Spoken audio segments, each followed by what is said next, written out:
नमस्कार, मी Bhaskar Mhatre, general secretary Navi Mumbai cooperative housing federation. ह्या महिन्यातला आपला व्हिडिओ आहे ऑडिट आणि ॲन्युअल जनरल बॉडी मीटिंग। त्याबद्दल मार्गदर्शन करण्यासाठी आज आपण ॲडव्होकेट श्रीप्रसाद परब सरांना इथे आमंत्रित केलेलं आहे। तरी मी ॲडव्होकेट श्रीप्रसाद परब सरांना विनंती करतो की त्याने आमच्या श्रोत्यांना ऑडिटबद्दल आणि ॲन्युअल जनरल बॉडीबद्दल मार्गदर्शन। धन्यवाद म्हात्रे साहेब। आणि आपला आजचा विषय आहे ऑडिट। ऑडिट ह्या विषयामध्ये एंटर करायच्या अगोदर आपल्याला दोन टर्मिनॉलॉजी जी आहे त्याचा अभ्यास करायचा आहे।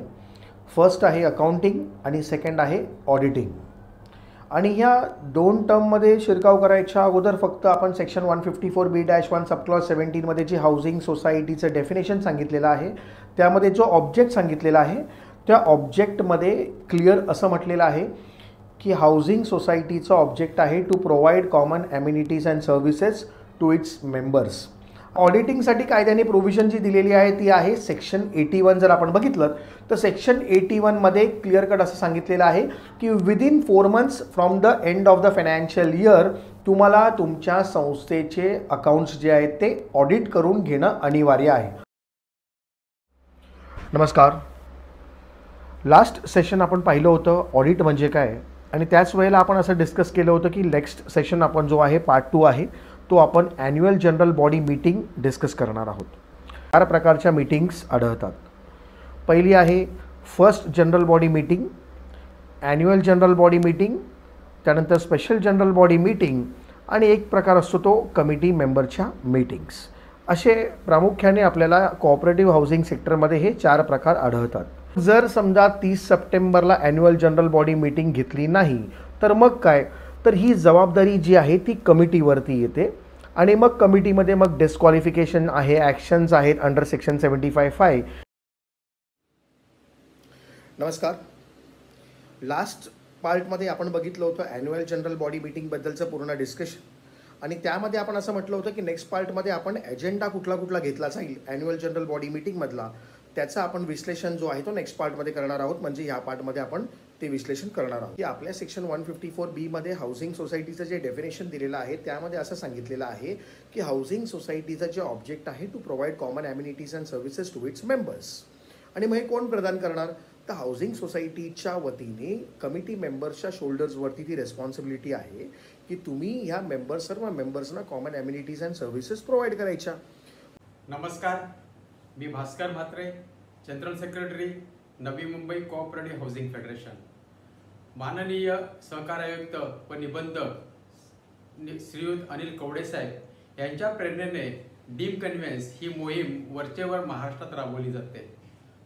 31 मे 2023 रोजी महाराष्ट्र शासनाने एक परिपत्रक काढलं आणि ते परिपत्रक म्हणजे डीम कन्व्हेन्स आणि पुनर्विकास, स्वयं पुनर्विकास ह्या बाबतीत ते परिपत्रक आहे। आणि त्या परिपत्रकाची माहिती देण्यासाठी आज आपण ॲडव्होकेट श्रीप्रसाद परब सरांना इथे आमंत्रित केलेलं आहे। तरी मी ॲडव्होकेट परब सरांना विनंती करतो की त्यांनी आमच्या श्रोत्यांना त्याबद्दल संपूर्ण माहिती द्यावी। 31 मे 2023ला जे गव्हर्नमेंट रेझोल्युशन आलं with regards to deem conveyance आणि डीम कन्व्हेन्सचा फर्स्ट टाइम लिंकेज जो आहे तो स्वयं पुनर्विकासाची या गव्हर्नमेंट रेझोल्युशनच्या मार्फत केला गेलेला। फ्री डेव्हलपमेंट करणाऱ्या ज्या कोऑपरेटिव्ह हाऊसिंग सोसायटीज आहेत त्या 2 प्रिन्सिपल्सवरती मेन फोकस। डेव्हलपमेंट म्हणजेच अफोर्डेबल हाऊसिंग असा अर्थ। पण पॉप्युलेशन वाढू लागलं तर हाऊसिंगचा जो स्टॉक आहे तो त्याची स्कॅरसिटी निर्माण होईल आणि मग त्याचे दर वाढणार। म्हणून स्टेट म्हणजे सेंट्रल गव्हर्नमेंट आणि स्टेट गव्हर्नमेंट ह्या दोघांनीही अफोर्डेबल हाऊसिंगचं स्कीम जी आहे ती अंमलात आणलेली आहे। नमस्कार, मी Bhaskar Mhatre, general secretary Navi Mumbai cooperative housing federation. माननीय सहकार आयुक्त आणि निबंधक सहकारी संस्था महाराष्ट्र राज्य ह्याने एक 2010चं सर्क्युलर रद्द केलं आणि 4 मे 2023ला एक नवीन परिपत्रक काढलं आणि त्या परिपत्रकाबद्दल आज माहिती घेण्यासाठी आपण ॲडव्होकेट श्रीप्रसाद परब सरांना इथे आमंत्रित केलेलं आहे। पहिला पार्ट जो आहे तो that shows the importance of presence in the general body meeting और कमिटी मेंबर्स मीटिंग। म्हणजे मेंबरनी कमिटी मेंबरच्या मीटिंगमध्ये जनरल बॉडीजमध्ये हजर का राहावं त्याचं मूल्य काय थोडंसं ते दर्शवतो. आणि तिथे असं सांगितलेलं आहे, जर आपण पहिला पार्ट वाचला तर असं सांगितलेलं आहे की जर आपण त्या मीटिंगमध्ये कुठल्याही मीटिंगमध्ये, मग जनरल बॉडी मीटिंग असो किंवा कमिटी मेंबरची मीटिंग असो, तिथे आपण जर हजर नाही राहिलो तर मग आणि त्या विषयासंदर्भात जर आपण रजिस्ट्रारकडे तक्रार करत असू आणि तर ती तक्रार मग रजिस्ट्रारला गाईडलाईन्स दिलेले आहेत या पहिल्या पार्टमध्ये की त्या तक्रारी तुम्ही एंटरटेन करू नयेत. त्या संदर्भातले जे काही विषय असतील, त्या तक्रारीमधले जे काही विषय असतील तर ते तुम्ही त्या मेंबर्सला डायरेक्शन्स द्यावं की त्यांनी 91 खाली section 91 of Maharashtra cooperative society ॲक्टच्या अंतर्गत कोऑपरेटिव्ह कोर्टामध्ये जाऊन त्यांच्या दाद मागावी, रादर तिकडे जाऊन त्यांनी त्यांचे प्लीड करावं. आणि ही जी तुमची आलेली कंप्लेंट आहे ती तुम्ही डिस्पोज ऑफ करावी विथ दिस स्पेसिफिक डायरेक्शन. 4 मे 2023चं जे सर्क्युलर आलं होतं आणि त्यामधला पहिला पार्ट जो आहे तो आपण ऑलरेडी लास्ट व्हिडिओमध्ये डिस्कस केला होता. तर ह्या व्हिडिओमध्ये आपण त्याचा सेकंड आणि थर्ड पार्ट म्हणजे त्याच्यामध्ये बरेच पॉईंट्स दिलेले आहेत, बरेच प्रोव्हिजन्स दिलेले आहेत. त्यापैकी 2 इम्पॉर्टंट प्रोव्हिजन्स जे आहेत ते आपण आजच्या व्हिडिओमध्ये डिस्कस करणार आहोत. तर पहिली प्रोव्हिजन आहे सेक्युरिटी संदर्भातली, म्हणजे संस्थेच्या सेक्युरिटी संदर्भातली. ज्या वेळेला आपण कोऑपरेटिव्ह हाऊसिंग सोसायटी बोलतो आणि कोऑपरेटिव्ह हाऊसिंग सोसायटीमध्ये आर्टिकल 43B आपण वारंवार उल्लेख करतो, म्हणजे आपल्या इंडियन कॉन्स्टिट्यूशनमधल्या आर्टिकल 43B उल्लेख करतो आणि त्यामध्ये सांगितलेल्याप्रमाणे ऑटोनॉमस फंक्शनिंगचा आपण ज्या वेळेला उल्लेख करतो आणि प्रोफेशनल मॅनेजमेंटचा उल्लेख करतो.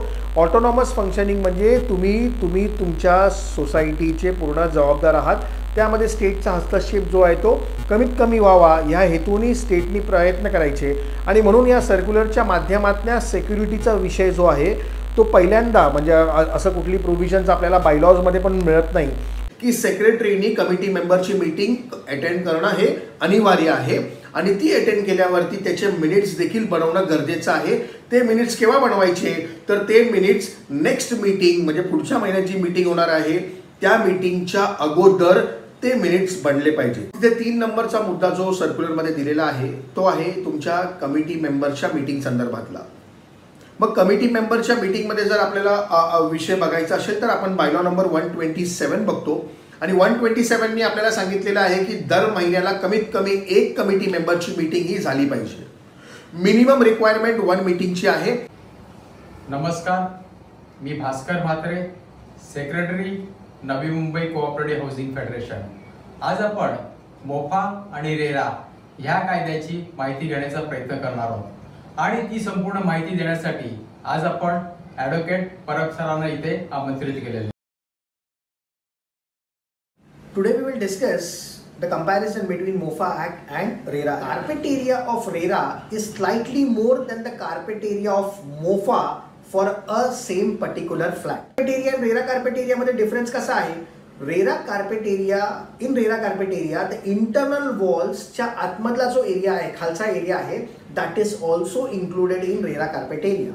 Therefore, the RERA carpet area is slightly more than the MOFA carpet area. डेव्हलपरला दुसऱ्या डेव्हलपरकडे ट्रान्सफर करायचा असेल, त्यांनी जो प्रोजेक्ट घेतलेला असेल तो जर ट्रान्सफर करायचा असेल तर इथे सेक्शन 15 मॅन्डेट करतं की 2/3 कन्सेंट जो आहे तो तुम्हाला गरजेचा आहे. ट्रान्सफर ऑफ टायटल जे आहे केव्हा करायचं तर once your association is formed किंवा once occupation certificate is there, so then within 3 months you have to transfer the title to the allottees or to the association.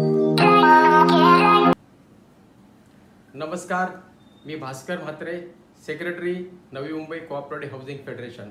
Maharashtra state housing federation आणि महाराष्ट्र राज्य सहकार विभागाने यांच्या संयुक्त विद्यमाने एक ऑनलाईन पोर्टल डेव्हलप केलेलं आहे.